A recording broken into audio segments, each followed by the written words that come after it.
خواتین میں بال آہستہ آہستہ پوری کھوپڑی پر پتلے ہوتے ہیں، لیکن بالوں کی لکیر عام طور پر کم نہیں ہوتی۔ بہت سی خواتین اس قسم کے بالوں کے گرنے کا تجربہ عمر بڑھنے کے قدرتی حصے کے طور پر ہوتا ہے، حالانکہ بالوں کا گرنا بلوغت کے بعد کسی بھی وقت شروع ہو سکتا ہے۔ فیمیل فیٹنس بالنس کو ڈرامائی طور پر پتلا کرنے کا سبب بن سکتا ہے، لیکن یہ شاذ و نادر ہی گنجا پن کا باعث بنتا ہے۔ الوپیشیا ایریٹا یہ ایک امیون سسٹم کی ڈیزیز ہے، جیسے ہماری امیون سسٹم ہمارے ہیئر فولیکل کو اٹیک کرتا ہے اور ہمارے ہیئر فولیکل کو ڈیمیج کرتا ہے، جس کے ذریعے سے بال گرنا شروع ہو جاتے ہیں اور نئے بال بڑھنے سے روکتا ہے۔ یہ حالت بالغوں اور بچوں کو متاثر کر سکتی ہے۔ بالوں کا گرنا اچانک بغیر کسی وارننگ کے شروع ہو سکتا ہے۔ کھوپڑی سے بال عام طور پر چھوٹے پچز میں گرتے ہیں، تکلیف دہ نہیں ہوتے۔ جسم کے دیگر حصوں بشمول بالوں اور پلکوں کے بال بھی گر سکتے ہیں۔ وقت گزرنے کے ساتھ ساتھ یہ بیماری الوپیشل ٹوٹیلس یا مکمل بالوں کے جڑنے کا باعث بن سکتی ہے۔ ڈرماٹولوجسٹ الوپیشیا ایریٹا کا علاج دوائیوں سے کرتے ہیں، جس سے بالوں کو دوبارہ اگنے میں مدد مل سکتی ہے۔ اناجن ایفلوویم یہ بھی ایک ٹائپ ہے بال گرنے کا۔ اناجن ایفلوویم طبی علاج جیسے کیموتھراپی کے نتیجے میں بالوں کا تیزی سے گرنا ہے۔ یہ طاقتور اور تیزی سے کام کرنے والی دوائیں کینسر کی خلیوں کو مار دیتی ہے، لیکن وہ کھوپڑی یعنی ہمارے ہیڈ اور جسم کے دیگر حصوں میں بالوں کے ہیئر فولیکل کے پیداوار کو بھی بند کر سکتی ہے۔ کیموتھراپی ختم ہونے کے بعد بال عام طور پر خود ہی دوبارہ بڑھ جاتے ہیں۔ ماہر امراض جلد بالوں کو زیادہ تیزی سے بڑھنے میں مدد کرنے کے لیے دوائیں پیش کر سکتے ہیں۔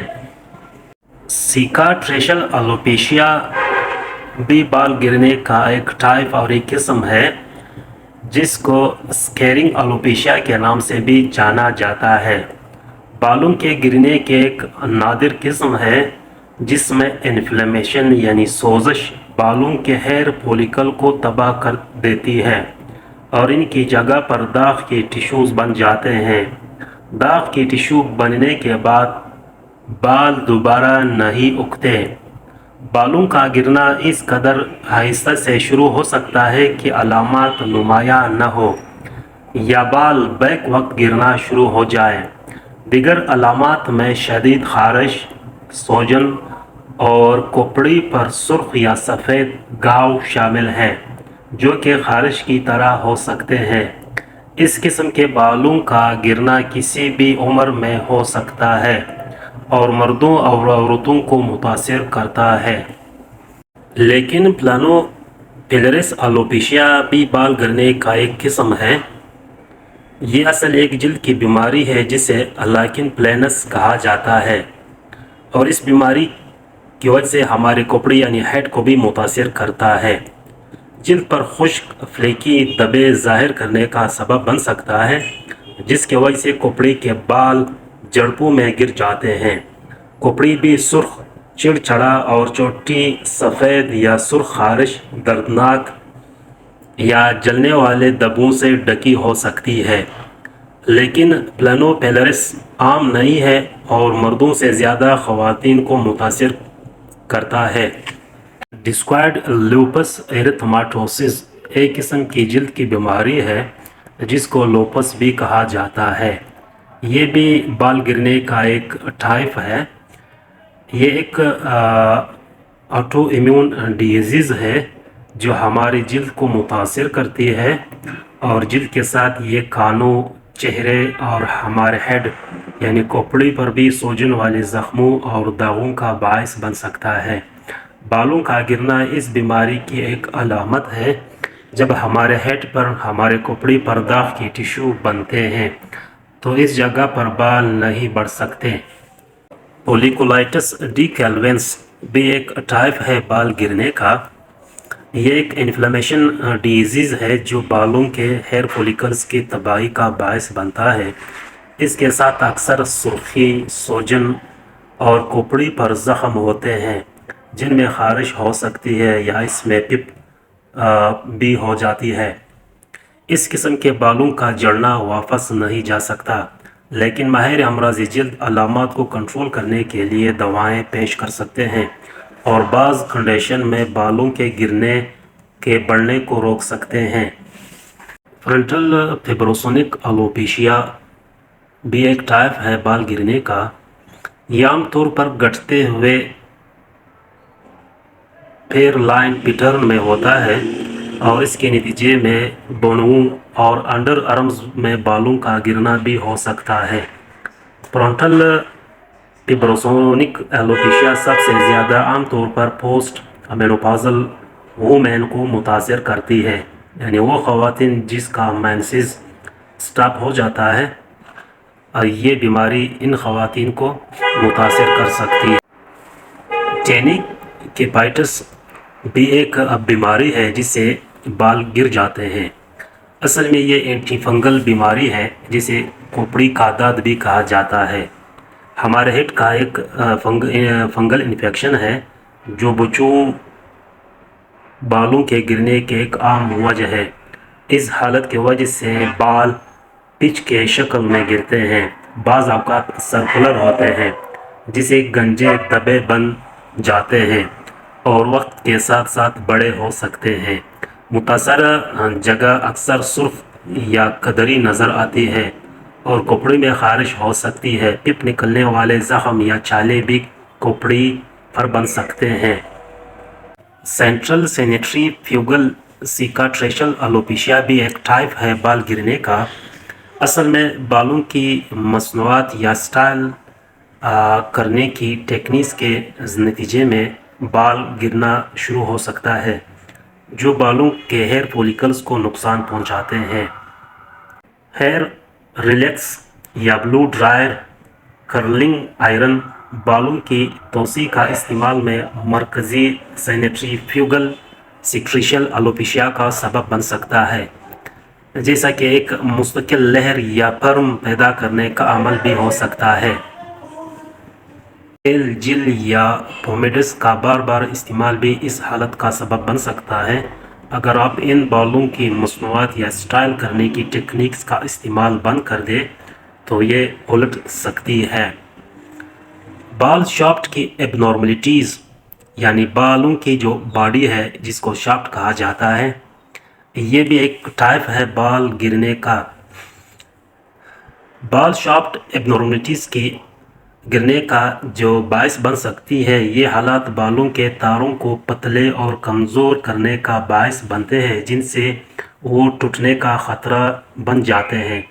بالوں کا گرنا فولیکل میں نہیں ہوتا، یعنی ہیئر فولیکل میں نہیں ہوتا۔ اس سے پہلے جو بھی تقریباً بالوں گرنے کا جو ٹائپ تھے، اقسام تھے، وہ اکثر ہیئر فولیکل کو ڈسٹرب کرنا تھا، مگر اس ٹائپ میں ہیئر فولیکل کا کوئی رول نہیں ہے، وہ صحیح ہے، بلکہ ہیئر شافٹ کا مسئلہ پیدا ہو جاتا ہے جس سے بالوں کے شافٹ کے ساتھ ٹوٹنے کے نتیجے میں ہوتا ہے، جو بالوں کے سٹرینڈ کا دکھائی دینے والا حصہ ہوتا ہے۔